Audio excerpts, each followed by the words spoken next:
Hello दोस्तों, एक नया गाना लेके आई हूँ कहरैया। सुने कैसा लगा कमेंट में बताएं। कवन करवना हरी हरी पतिया, कवन करवना हरी हरी पतिया, कवन करवना लाल रसवास मातल गोरिया, कवन करवना लाल रसवास मातल गोरिया।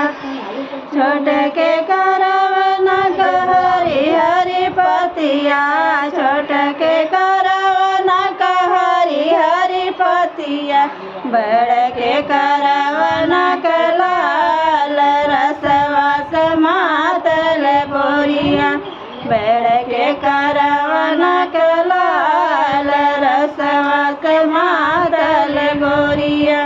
बड़ के करवना पे हाथ लपकवले, बड़ के करवना पे हाथ लपकवले, चुनरिया टक गनीदार रसवास मातल गोरिया, चुनरिया टक गनीदार रसवास मातल गोरिया। गोड़े तेरे लागे लहुरु देवरवा, गोड़े तेरे लागे लहुरु देवरवा, चुनरी के देता न उतार रसवास मातल गोरिया, चुनरी के देता न उतार रसवास मातल गोरिया। तुहरी चुनरी भौजी जब हम उतरबा, तुहरी चुनरी भौजी जब हम उतरब,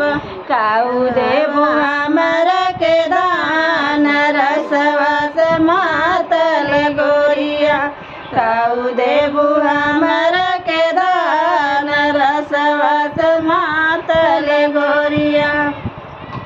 तुम्हाके मद बदर हाथ का घड़िया, तुम्हाके मद बदर हाथ का घड़िया, तुहरे बाहु गले हार रसवास मातल गोरिया, तुहरे बाहु गले हार रसवास मातल गोरिया।